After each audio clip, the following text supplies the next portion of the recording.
Hi, Bob Wilkins back again, this time with tips on using the auto reversing system on 3-rail O-gauge track.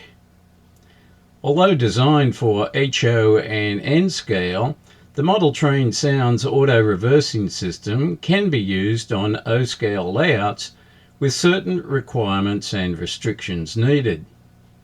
Most of the O-scale trolley systems on the market use a bumper system with a switch to change the car's direction, the so-called bump and go method. There is no pause time, the trolley just bumps and goes. Most systems also use AC power to run their trolley or locomotive, all of which requires more sophisticated electronics. We will address these issues along with some others in this two-part series to show how to apply our more realistic system to a point-to-point layout using a variety of locomotive devices. The first requirement is that the auto-reversing system only works with direct current, that is, in DC mode. It will not work if the track current is AC or alternating current. This can be overcome by using a separate variable DC train speed controller for the point-to-point layout and having it separated or electronically isolated from the main layout. Secondly, the locomotive or trolley motor must handle DC current and be able to reverse without having to flip a switch on the locomotive. Most O-scale locomotives operate in DC mode, but use AC current from the track, and diodes are used to filter the AC so that the motor only receives half the wave of positive direct current. Sometimes a switch is used to reverse the polarity. By eliminating these items, direct current can be applied to the motor, and the can-type motors are best suited for this purpose. Thirdly, there are amperage restrictions.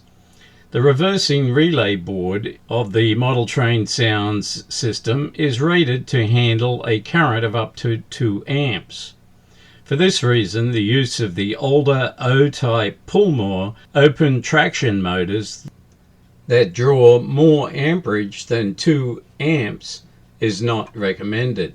Larger scale motors will draw much more than 1 amp of the current, requiring a higher rated diode of up to 2 amps to be used in our system. You can measure the amperage draw by using a multimeter set up in the circuit. For most of the newer, smaller locomotives, trolleys and handcars that use can-type motors in O, S or G scales operating in DC mode, the current draw is generally less than 2 amps, and so these can still be used on dedicated auto-reversing track. Also be sure that any accessories that draw current from the track to operate, such as switches and signals, should not cause this 2 amp draw to be exceeded.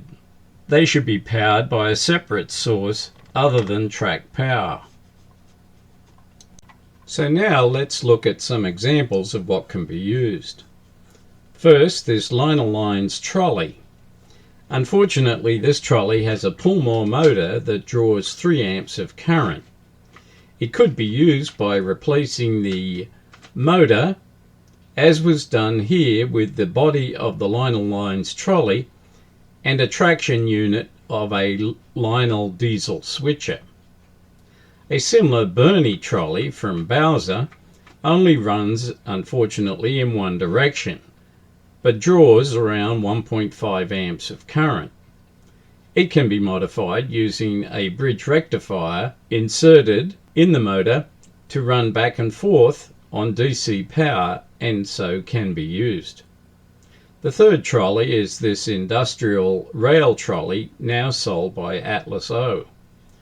The bumper system is not needed, nor is the fancy electronics on board. The can motor is hooked up directly to track pickup, and this trolley works great. Lighting can also be changed using two bidirectional LEDs at both ends. As for steam locomotives, those with CAN motors can be used either as is or with minor modifications depending on whether they run on both AC and DC or in one direction only. Here are some examples. Always check either underneath or by removing the body to see if the locomotive has a CAN motor. You can also check the product inserts and specifications either online or in catalogues for the motor type. Lionel produced many of these inexpensive locomotives using the CAN motor type. To run on AC power, they had a diode which limited movement only in one direction via a single diode. Removing this diode enabled the locomotive to back and forth movement, but only using direct current. As for diesels, generally the small switcher or shunting diesels are preferred, as shown here. These operate in DC only mode, go forward and reverse without any switch or diode control, and have CAN type motors with low amperage draw. They are not expensive, mostly picked up on eBay, at train markets online, or at train shows. They can make for some nice display presentations using our auto reversing system. Just add an appropriate truck or caboose for effect. Here are just a few examples operating. Even a Kit Bash Christmas version for display. These are mostly second-hand units, so be sure they are in good running order prior to purchase. O-scale handcars make good displays or exhibits. Most of these handcars come with bumper activated reversing. They do have CAN motors running under 2 amps, but these do require some electrical modification. They come in various models and from all major O-scale manufacturers, Lionel, MTH, and Rail King. Here are two examples. The Rail King presidential handcar has a pumping lever positioned over the central fulcrum. This model required removal of the reversing switch and the bridge rectifier to operate on our auto-reversing system. This handcar from K-Line only ran in one direction. It had a CAN motor and was designed to run in DC mode with a current draw of less than 1 amp. The lever that moves the pump handle up and down is offset from the central fulcrum. When modified to operate in both directions, this reverse movement of this lever caused the motor to stall. To overcome this, the lever is not reattached by the screw, but is loosely attached to the pump handle. The figures still move, but not as dramatically. This problem may be the case with other hand trucks with offset levers.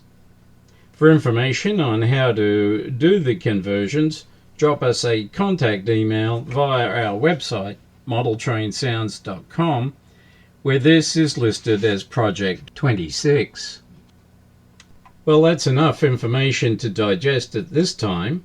In part 2, we will discuss how to set up the track using the middle rail as our positive track current source, how to set out the diodes and the rail gap to create the stop zones at each end of the point-to-point layout, how to install and program the relay board, options on powering the board and the layout, and we will show some running examples of this fun project. Thanks again for watching, and see you again on part 2. Bye for now.